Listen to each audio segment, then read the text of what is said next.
Good afternoon to everyone, and thank you for choosing to spend your afternoon here with Immanuel and myself. For those who don't know, I'm Patricia Ogan-Faber, and I do a podcast show to help people maximise property values. It's called Maximising Property Values, and it's on your popular podcast listening platforms. So you can find it on Apple, on Spotify, on Google, on Audible. Normally, that was actually a monologue. So it was just me talking. And I still do that once a month on the first of every month. But since November, I've added a guest series to the podcast show. And I've had some amazing guests. And I've got an even more amazing guest today, Immanuel Ezekiel. So let us try to get to know Immanuel a little bit more today. So those of you who come into this room on a Wednesday, you know the drill. So first we have some kind of like questions, not usually property related, but with Immanuel today, I am going to let him choose how he answers those questions because I think whatever he says, it's going to be really, really interesting. And then we'll go into the property stuff. So, who is who is he? Immanuel Ezekiel is an international speaker and an award-winning specialist in property development, mortgages, and wealth creation. He has been investing and developing property for over 25 years in London and the surrounding areas. And that is as much as I'm going to say about him. But Immanuel, welcome to Maximising Property Values. Thank you for the invitation. Thank you for coming. But before we go into your property activities, into your main property activities, let us get to know you better. So, I've got normally I have like two questions for people. Sometimes they branch out into possibly three or four. But guess how many I've got for you today? Huh. I've got four questions. So these don't have to be property related because after the questions, we'll go into your property stuff. But let me read them out one by one. So the first one is this. What do you admire most in people? And leading on from that, who do you admire most? Over to you. Oh, wow. That's a very open question. So, what do I admire most in people? I think the thing I admire the most is energy, the ability to smile in adversity, to always try and find the positive in a negative. So, I admire people that have great energy and look for things that can go right as opposed to things that can go wrong. So, I try and put myself nearer people that have that kind of energy because it's much easier to stay in a positive state, a positive mindset, to be happy when you have people around you that have that energy in the first place. You know, energy is infectious, good or bad. And if you're attracted around people that have that kind of energy, you tend to spark off it and keep yourself in a better state of mind most of the time. So that's what I look for in people is and their values. So I look for people with underlying values of wanting to help and serve other people. We grow, we develop, we become better by helping other people first and foremost. So those are the things I think I look for first. And who I tend to admire, well, I think if you heard me speak before, I think the biggest change to my life has been Tony Robbins in terms of his energy, how he speaks, how he puts things into place. So he says he is a force for good, which I truly believe, and I've adopted a lot of his principles. I've adapted them, and wherever I can, give him recognition if I'm repeating something that he's taught me, embedded in me. So he's a person I admire probably the most out of all the self-development training, help and guidance I've actually had over very many years, even though I've had some great teachers, mentors, including Keith Cunningham, Robert Kiyosaki, T. Harv Eker, to just name a few, but he stands out really head and shoulders above anybody and everybody. And that is an amazing endorsement considering the names that you have mentioned. Okay, great stuff. Thank you. Right, so question number two.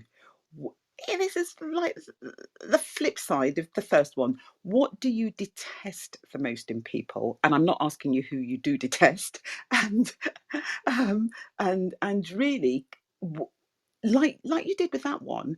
Why is it that you maybe detest is a strong word, but something that you really would go out of your way to avoid if you see it in a person? That's what I'm aiming at. Okay, the word I hate the most in our dictionary is the word can't. Because anything and everything is possible. When somebody says, I can't do something, or you can't do something, that probably inspires me even more. So really negative energy, anybody that always looks for the negative in every situation. So an optimist is somebody that looks for an opportunity and possibility in every opportunity. A pessimist looks for every reason for something to go wrong. So I'm always looking for the optimist, not the pessimist. I really don't like negative energy. I steer myself away from it. It's something that can be infectious, so I do my utmost to not be around people that have that kind of negative energy, that say no, can't.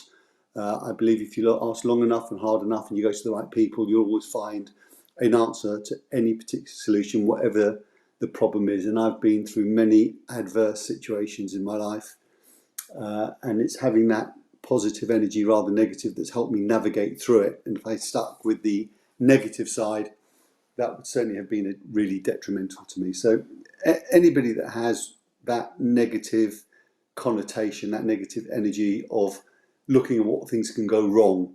So there's a saying between whether you're cynical or skeptical. Skeptical means you're open-minded to see if something will work.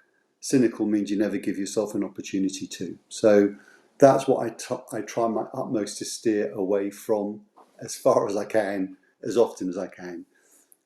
In terms of a person, I can't really put my finger on one particular person. There's been many people over the years that have had that, and I've navigated myself from that situation.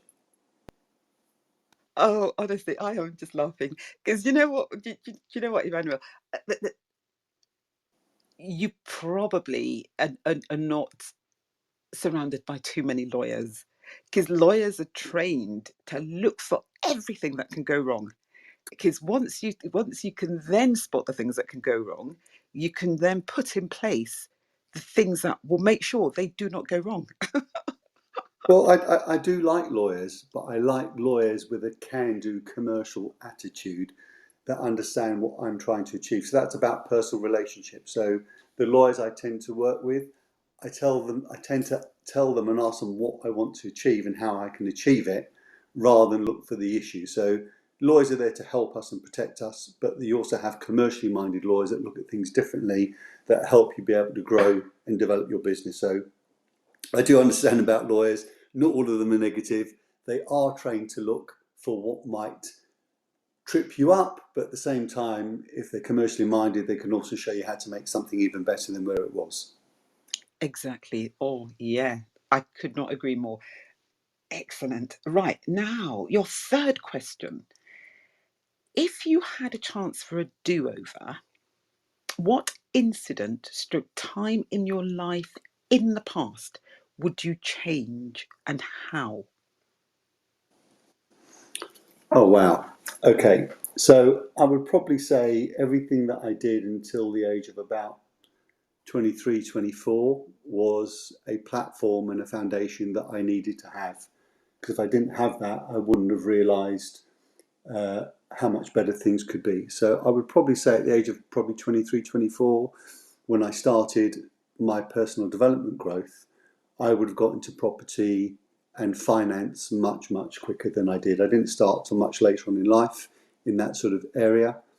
So I would have got myself educated much faster, and I would be in a completely different place to where I am now. People don't really understand the investment in yourself and your education and raising your financial IQ. So just going back to your lawyer situation, if you have something wrong that you need help with in terms of a legal matter, you go to a lawyer.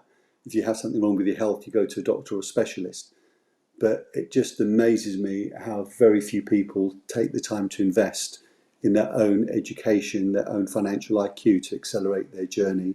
So although I did lots of self-development, it took me a while to get the knowledge to propel forward. And property was one of those areas that when I was coming through the ranks, it was quite a lot easier in lots of areas. You could get mortgages of 100% loan to value, 125% loan to value. And I didn't maximise on those opportunities as much as I should have done during that period. Wow. Okay, now your fourth question. What is your horoscope sign? Well, I am a typical one of these in every shape and every form. And I recently did a contribution compass that also highlights that I am very much within that star sign. So I am an Aries through and through in every shape and form. If a typical Arian, I am that person. Well, there we have it. Because when I was doing my research on you, I did not find that. So, people in this room, people listening to the podcast, you have heard it. Immanuel is an Arian. Is it Arian? Aries? An, Arian. an Aries. An Aries. He's an Aries through and through. So that is probably something new that people didn't know about you. Right, okay. So let's go to your property stuff. Now, you've been developing stuff for decades, Yeah, amazingly so. I've been developing for a long period of time, and I will tell you that when I first started development, I did it completely and utterly wrong. I went from being a buy-to-let landlord and going from simple refurbishment into development, and the leap from one to the other was monumental. I cannot begin to express the difference in what happened. And my first project didn't go according to plan.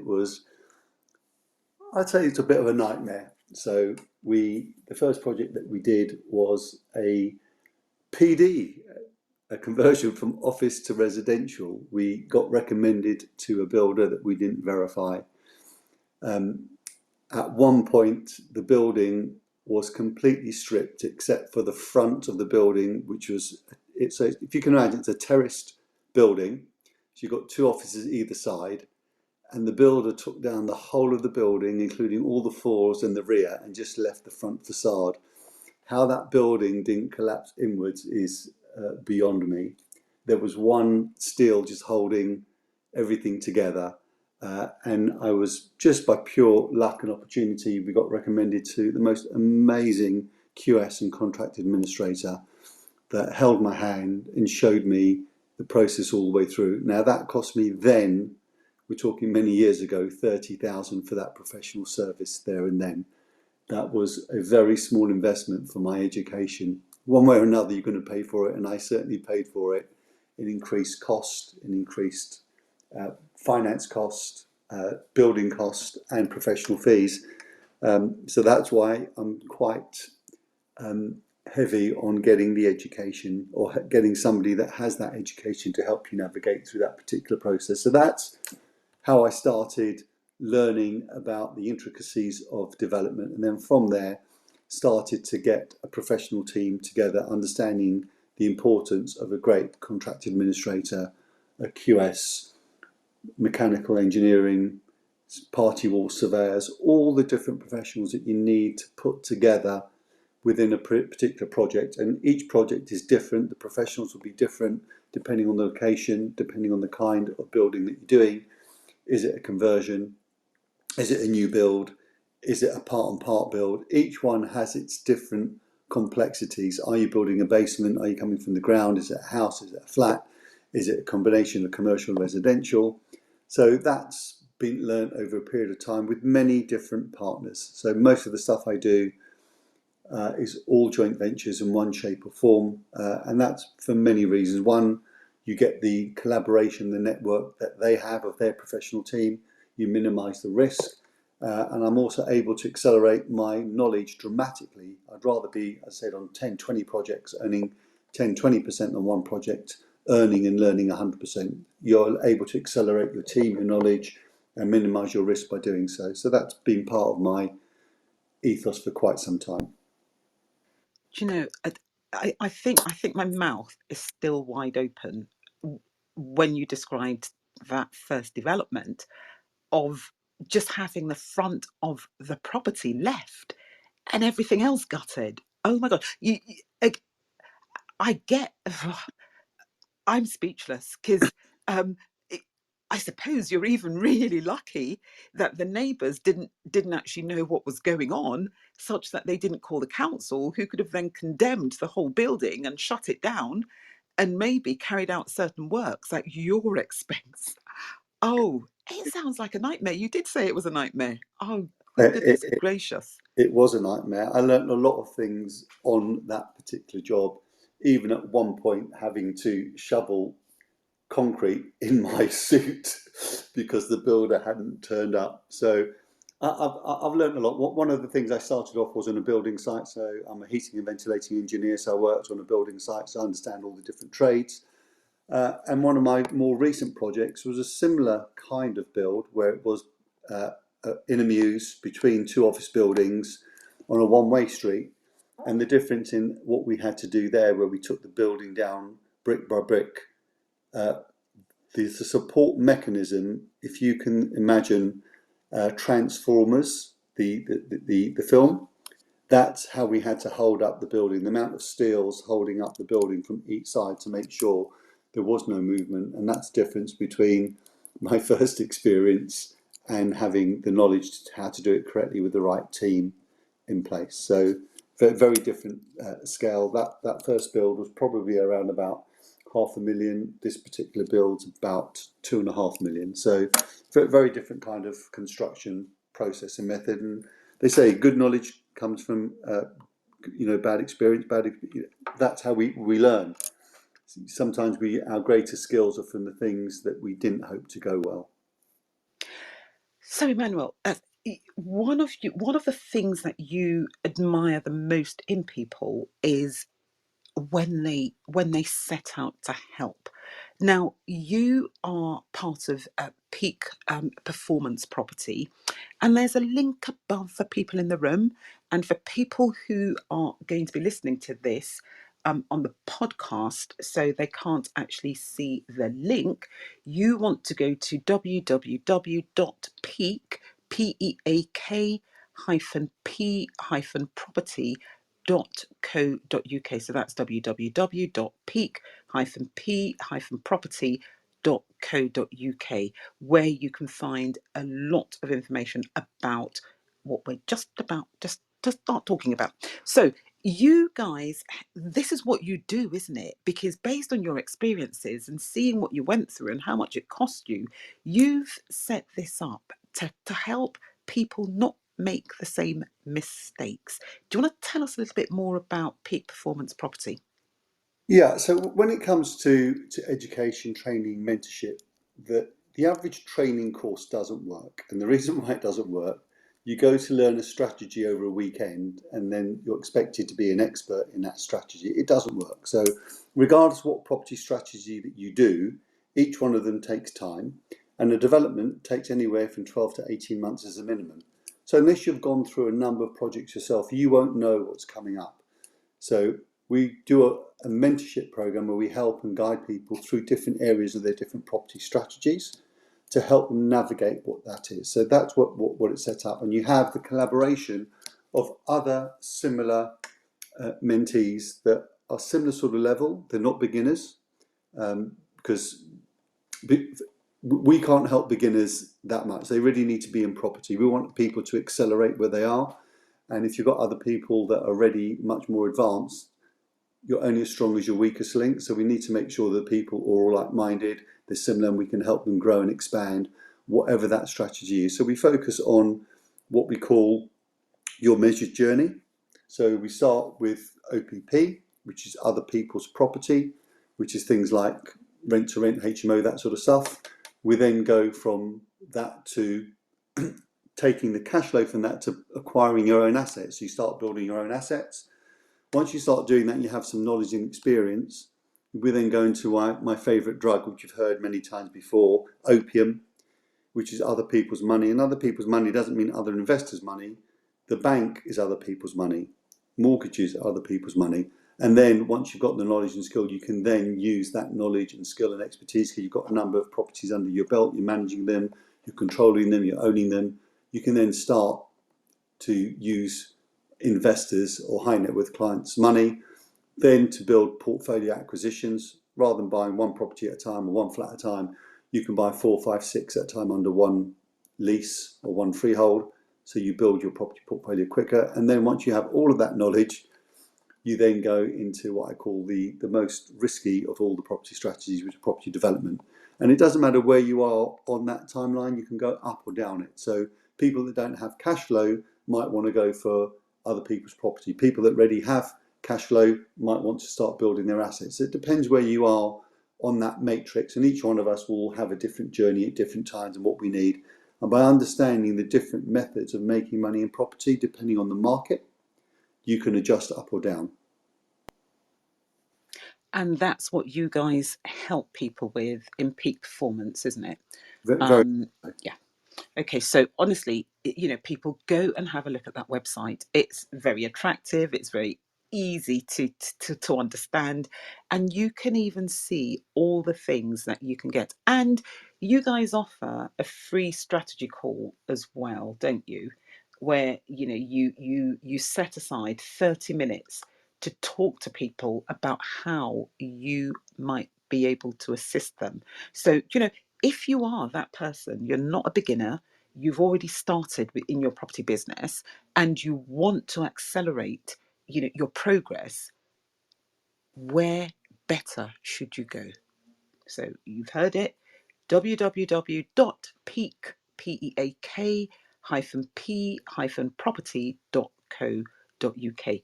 So, Immanuel, tell us, please, can you just take us through? I think this would be great, actually. Maybe I maybe a really good project that you did that filled you with joy and was completely successful, and then maybe another one that wasn't so good, because quite often people take the view that it's plain sailing in property, and it isn't plain sailing in property, is it? What you can do is what you mentioned, which is if things go wrong, look for a solution, which is why I'm kind of like, I'd love for you to talk about something that maybe went wrong and what you were able to do to bring it back on course and to actually make it work, at the end of the project. Because, people need to just know that, things can go up and down in property, but it's how you address your downs that will determine how successful you are at the end of the day. So, yeah.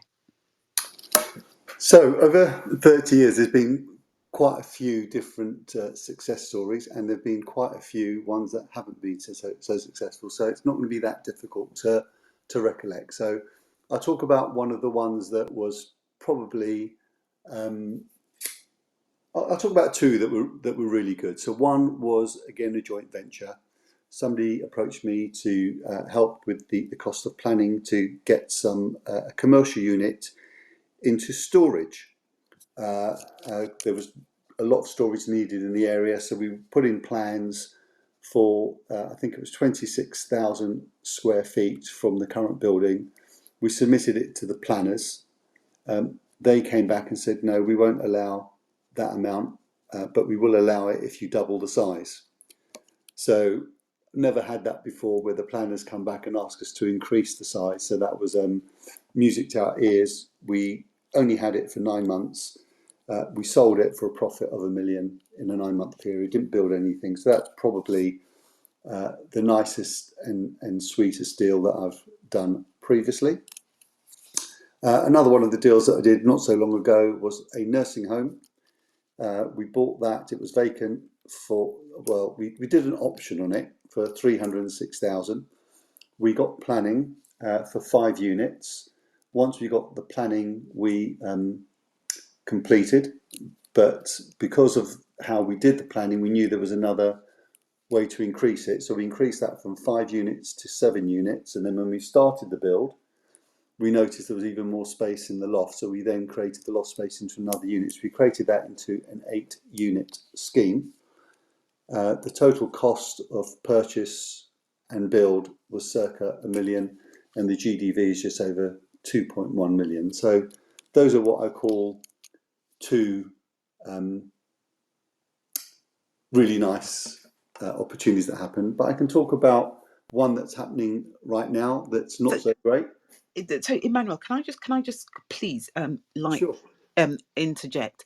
Now, what I love about what you've said now is something that I really want people to bear in mind, because I think it's really important. So you spoke about the option and how you paid £306,000 for that option, because there are lots of people going, and obviously it can be done, but how realistic that is the main question.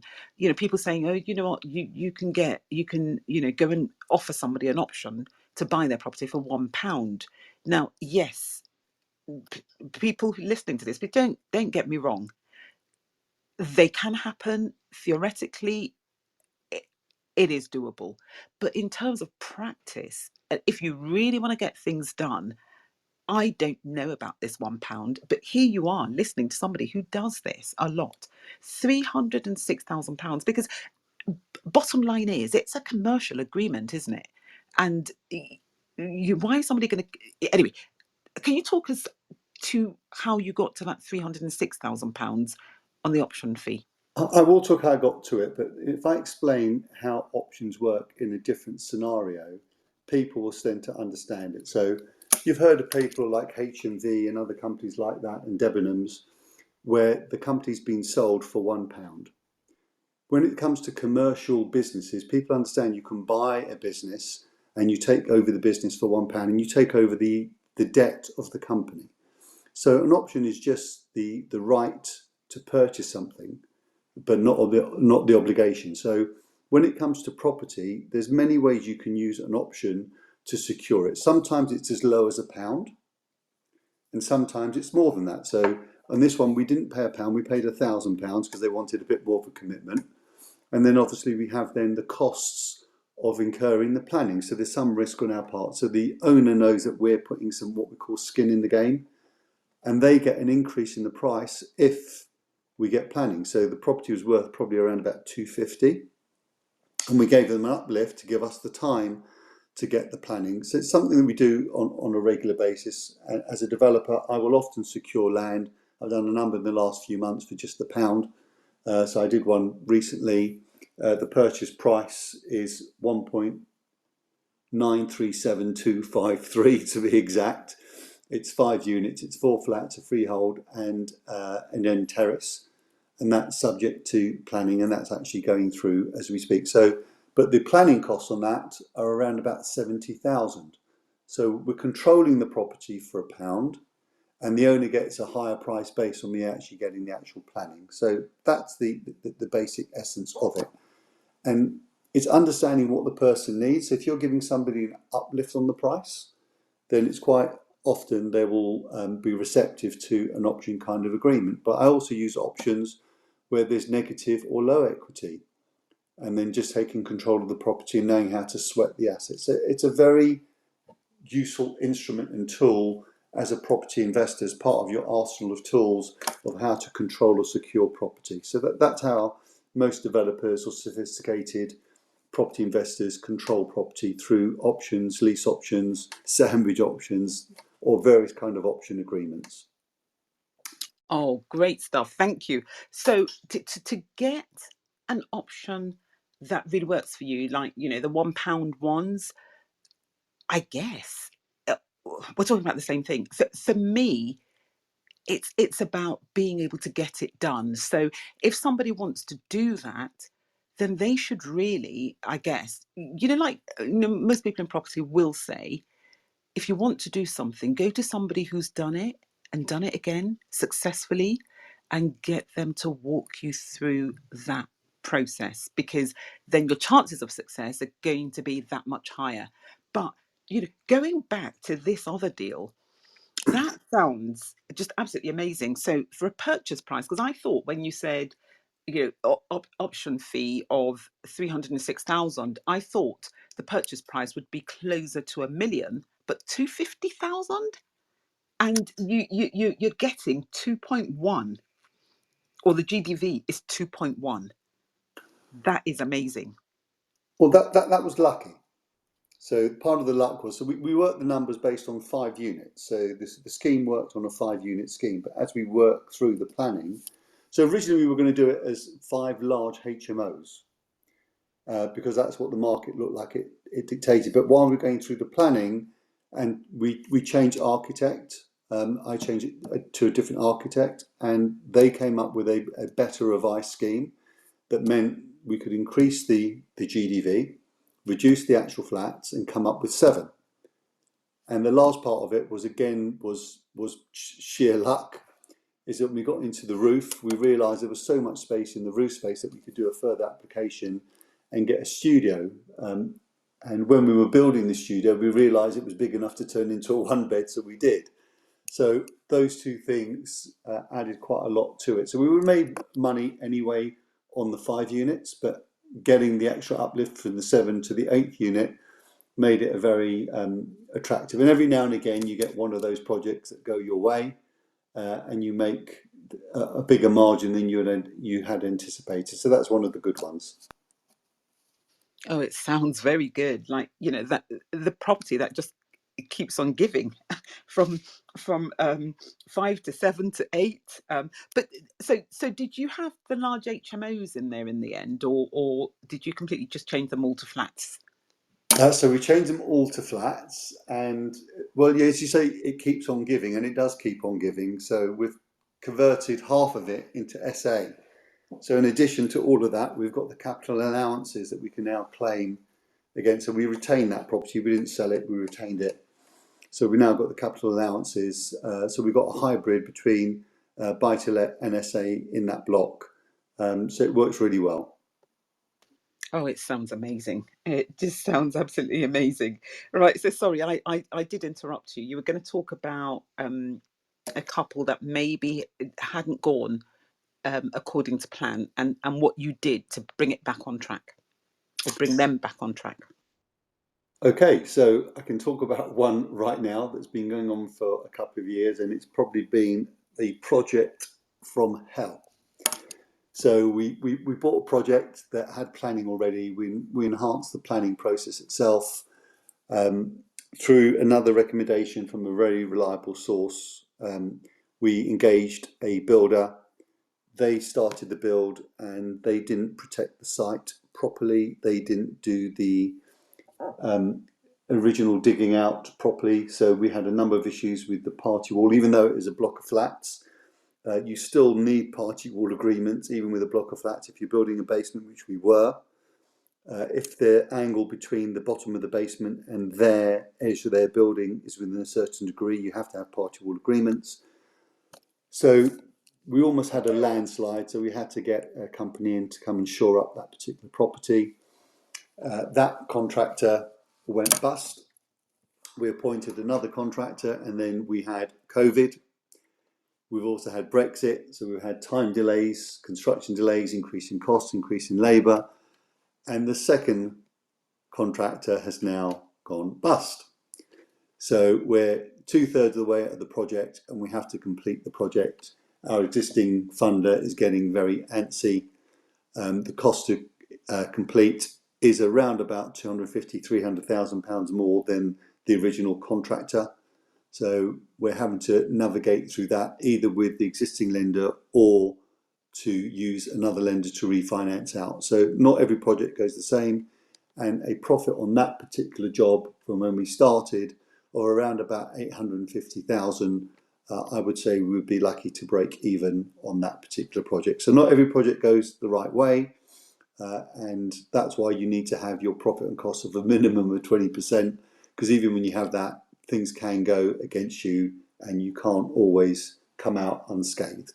that's why I'm pretty passionate about making sure people have the right team around them. And because I do have partners, and because it's a joint venture, the loss is small to each one of us.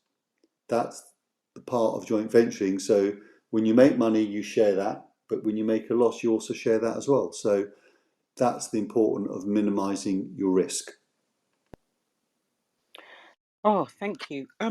So just on that point, what type of insurance do you put in place when you are doing your developments?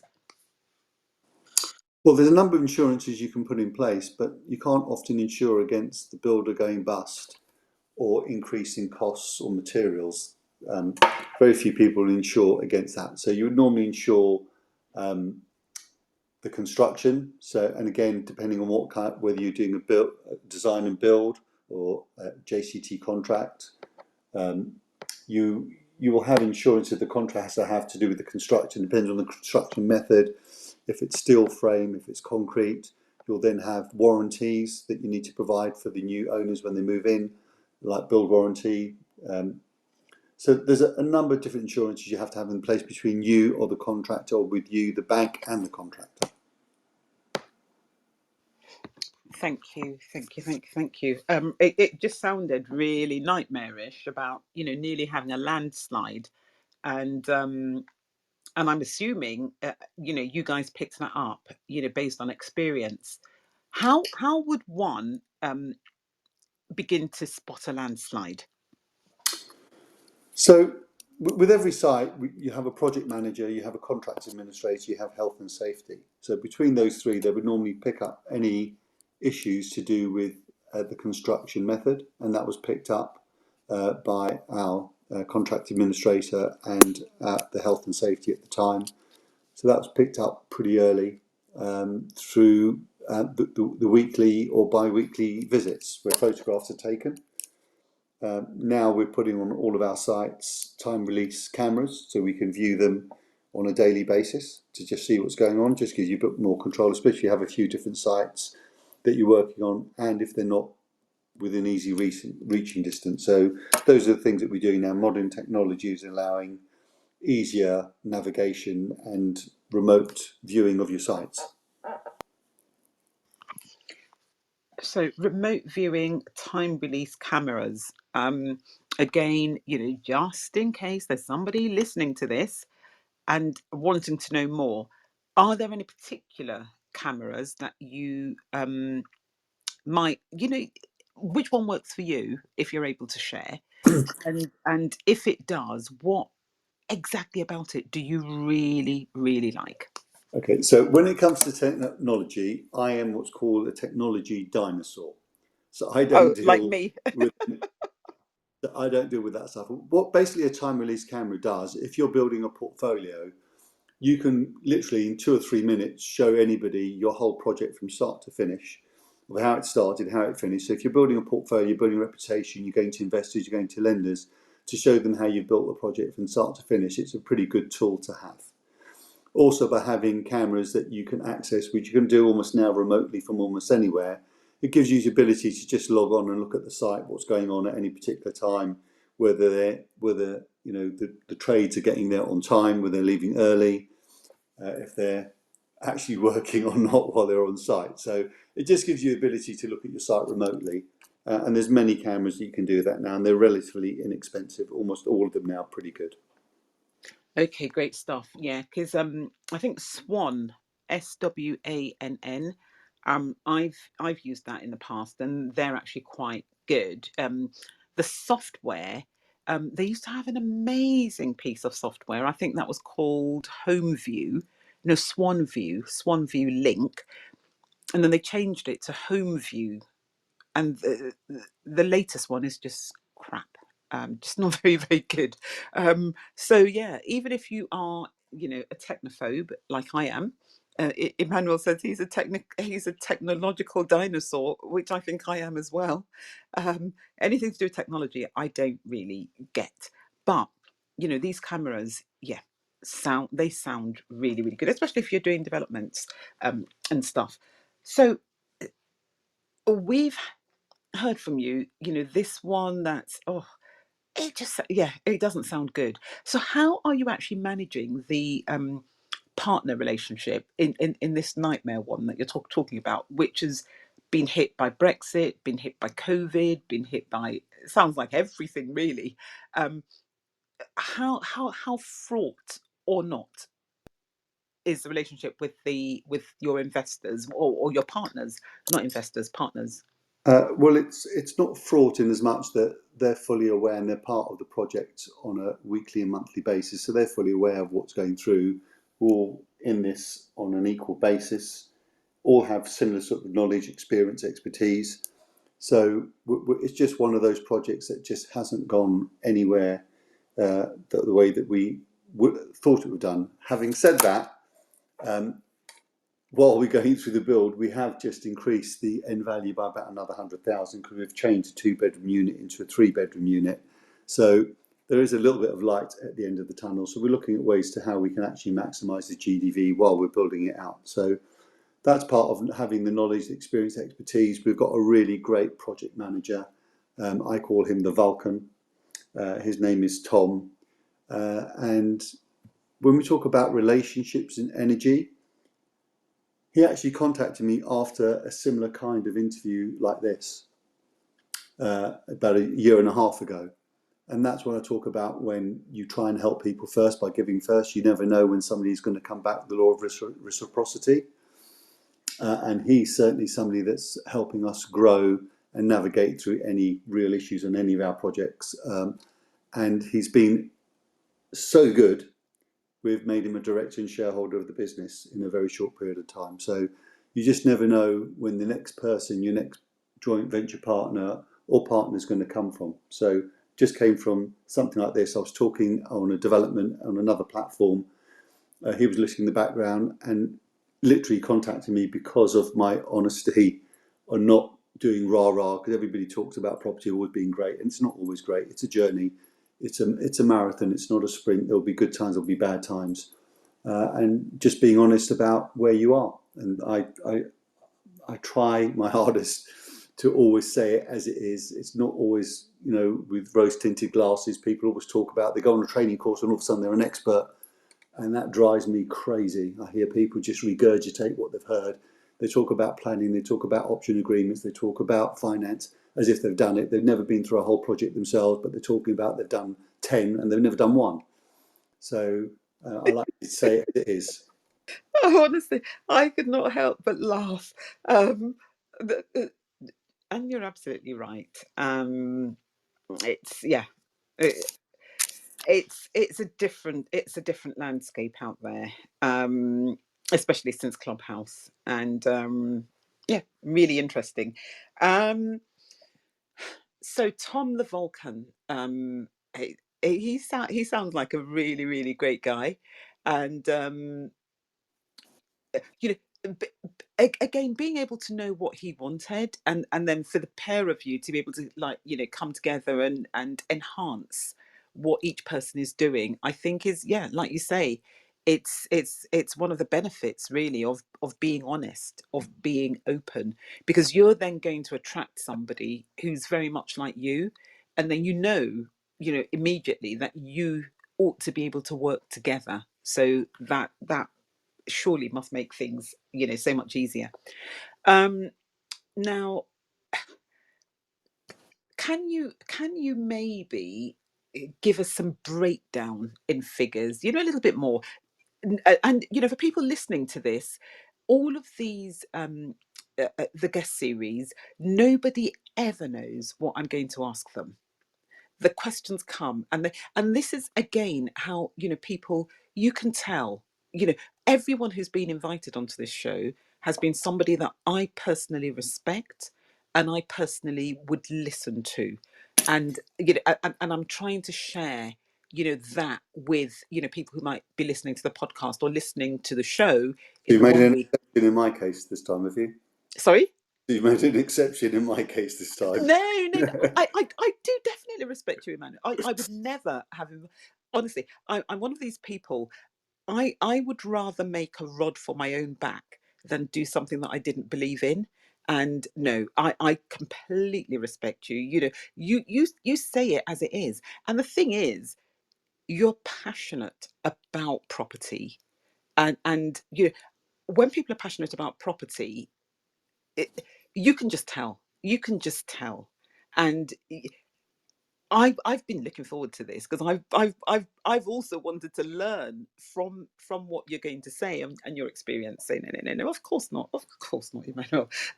So um, so can you maybe give break something down for us? To like how much your party wall surveyor might cost on a project that maybe starts out at I don't know, maybe purchase price of 250, how much your engineers will cost, those kind of things, just to give people an idea. And obviously, again, if I may just say, for people listening to this, if you want to go into developments, find somebody who does it all the time, who can hold your hand through that process. And we are talking to somebody who does developments, been doing it for more than 25 years in London and the surrounds. And it sounds like even further, for the use of remote cameras, and just talk to them and see how they can help you through your journey. Anyway, back to you, Emmanuel. So with any project that you have, it really depends on what you're building. So if you're building a house compared to a block of flats, you won't necessarily need a mechanical engineer to design it for you. If you're doing a block of flats where you've got 8, 9, 10 flats, you will need a mechanical engineer to design the system for you because it's very different in terms of rules and regulations and compliance. So an M&E engineer on a block of flats could be anywhere from £7,500 to £15,000. Again, structural engineer, if you're building a house compared to flats, a structural engineer could be anywhere from £7,500 to £10,000, £15,000, £20,000, depending on how complex it is. If you're doing a conversion, so the pub conversion that I did, we had a structural engineer that started off around about £18,000, and that was based on the basement, which was the beer cellar. We had to increase the subfloor. So in terms of increasing the subfloor, there's a lot of support we had to do. And as we took down the building, additional walls had to come down, chimney breasts had to be done, different structures. That went up to about 25, 26,000 because they had to do a number of different site visits, make some amendments to the plans. We had to do some underpinning. So it depends on the project that you actually have. And that's why your contingency is so important. So depending on whether you're doing a new build or you're doing a refurbishment and the kind of refurbishment you're doing, you will definitely go into your contingency. Then you have your architect. So people think when an architect finishes the design and gets you your planning that that's finished. Well, no, the architect's going to have to help you discharge planning conditions. He's going to have to get a design ready to be tendered for the builder with a specification. So even your post-planning fees could be £7,500 to £15,000 or more, depending on the project you have, just with your architect. Then you'll have health and safety. That'll be probably another £2,500 to £3,000, if not more. You will then have things like your building control, whether you're building houses or flats, and they'll charge you so much per project. Then you'll have your build warranty, which can be anything from £1,500 to £3,000 per unit. So each one of these add up, and that's where most inexperienced newbies come in. They get the build cost, but they don't understand the soft costs. And the soft costs could be anywhere from 15 to 20% of your total cost. So if you've got a bill cost of something like 1.5 million, and then you've got another £300,000 worth of soft costs you haven't allocated, including SIL or Section 106 or anything like that, that will have a massive impact on your cash flow and your profit margin. Wow. Yeah. So, just thinking about all of these costs, for people who want to do developments, apparently there's a new levy. We were talking about it, earlier this morning. I know nothing about it. Developers levy that is being thought about for developments. How do you, as a developer, see the future of developments going forward? Because come June, we've got some changes to building regs. If people are going to be converting or building. Um, and then we've got, potentially another levy coming on top of CIL and section, 106s and all of those things. How do you see the future of developments, of property developments? Development is definitely getting trickier for lots of reasons, and it's not just, the first part is the planning. The other part is negotiating with the landowner. Third part is dealing with the agents. Then you've got obviously the additional costs that you have to incur. So part of development is learning your trade and working out how you can then navigate within the market with all of these different constraints. Because I don't know any other business where you're being given a ceiling as to how much you can earn based on the value that you provide. It just seems in this country, whether you're a landlord, a buy-to-let investor, or a developer, it's just a dirty word that we're not allowed to make money compared to any other business that's offering value in any shape or form. You go to a coffee shop that buys coffee for 10 pence and sells it for £3, and nobody complains that they're making 290% margin on their coffee. But when it comes to development, for some reason, we are treated very differently compared to any other business, and it only seems to be in the UK. Anywhere else around the world, it doesn't seem to happen that way. So it's, as a business, you have to adapt with the business, and we will find different ways and different solutions and creative ways around it once we know what those rules and regulations are, and to overcome it. There are ways of still not paying things like Section 106 if you have the right people and the right consultants around you, if you know what you're doing. But those consultants might cost you 10 or 15,000 in the process. Is it money well spent? The answer for me is yes. I have this phrase that says, if you think the cost of good advice is expensive, try the cost of poor or no advice, or even worse, your own advice.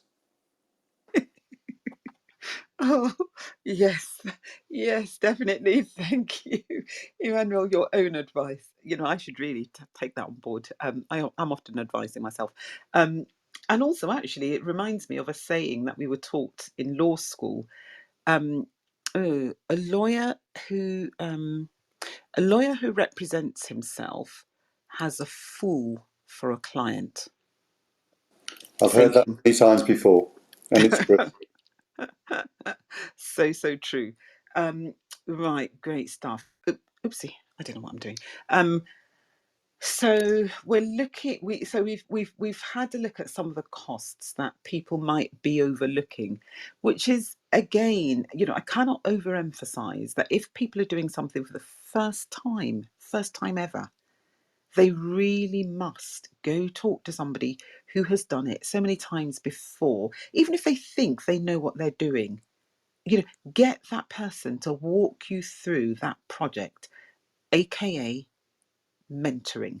So you guys offer mentoring as well, don't you? So can you just tell us a little bit more about how the mentoring process goes as opposed to the mastermind, um, and how and if people are thinking about it, how they can get in touch? So the mentoring process is by application. We won't take on it. We want to know that we can help you on your journey. If you don't have the right skill set, if you don't have more importantly, the right mindset, we're not going to be able to help you. So you've got to come with something first, and then we will help you navigate as to what is the right strategy for you. Because most people think they want one particular strategy, when in reality they need to start with another strategy completely.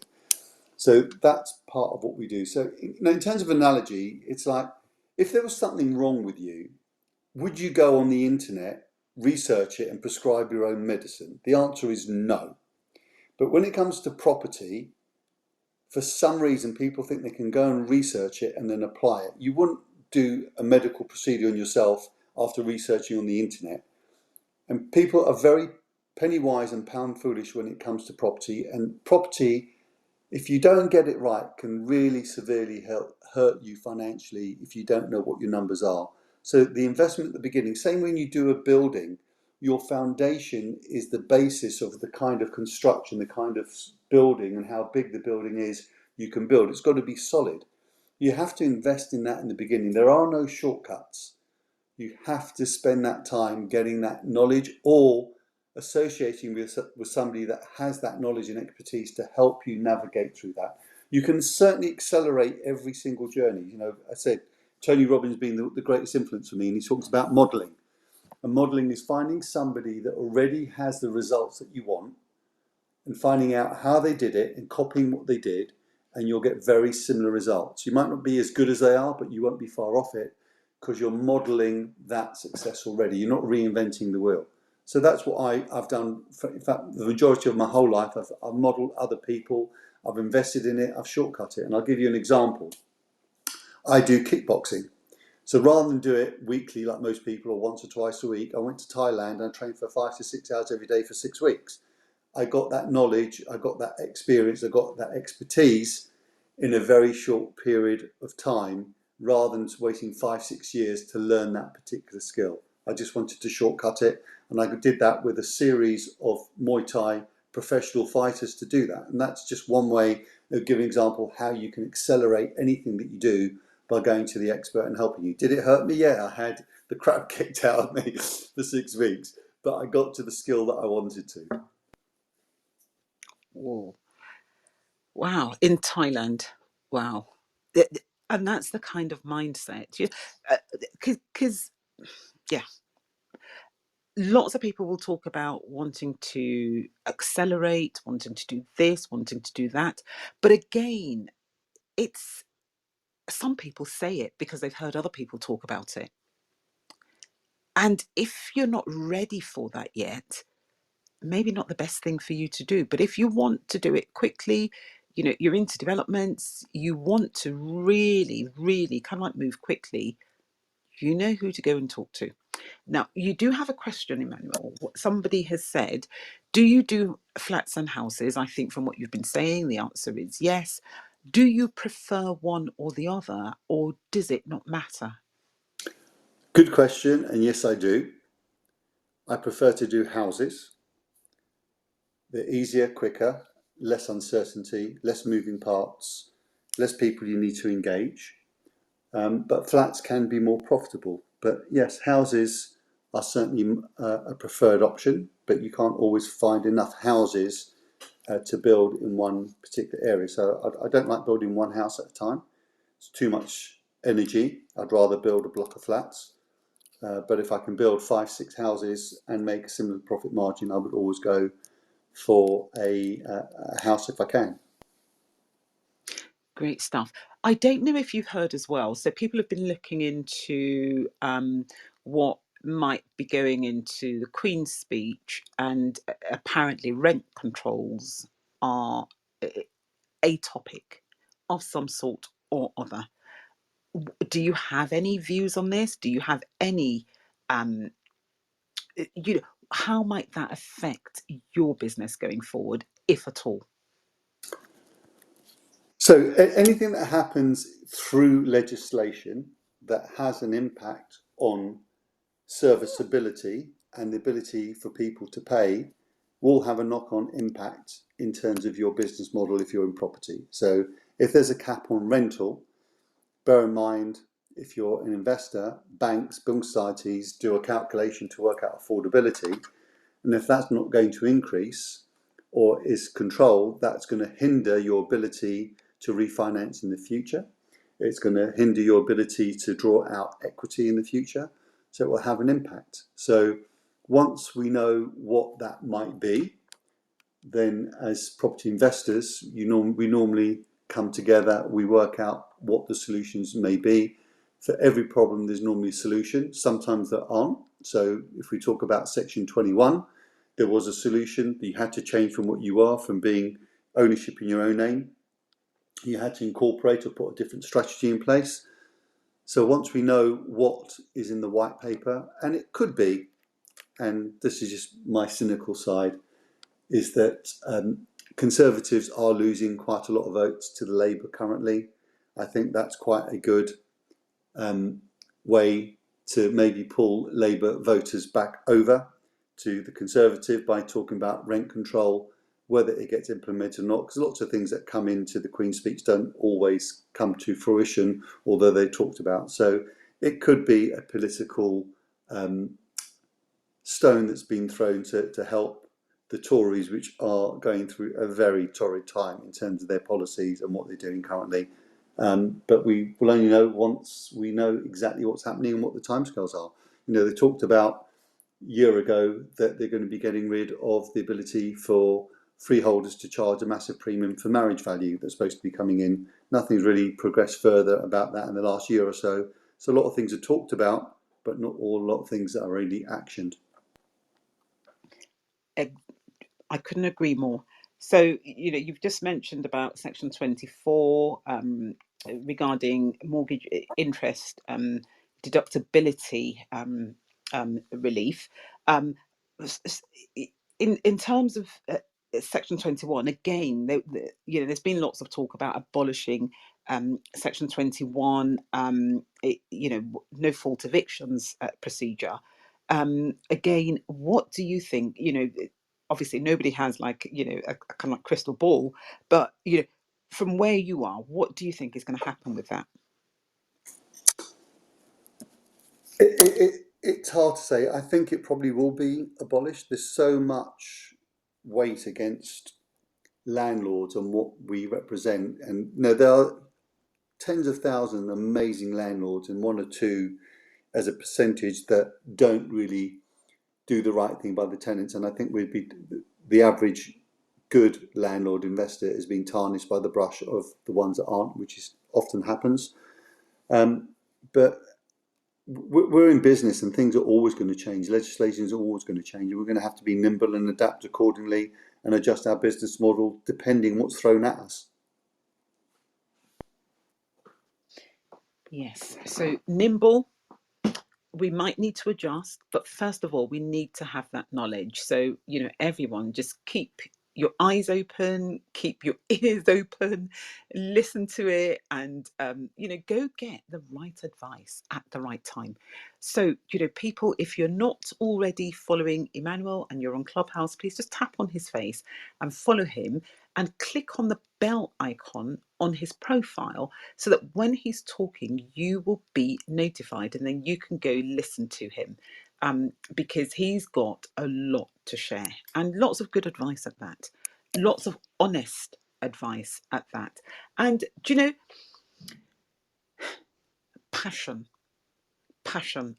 For me, if somebody is passionate about something, they are somebody that you really want to be, that you want to be close to, that you want to have in your circle, because like Emmanuel said in the beginning, people infect one another. And I use the word infect. He didn't say that as I'm saying it. But people's outlooks can be infectious, and if you move with success, you will be successful.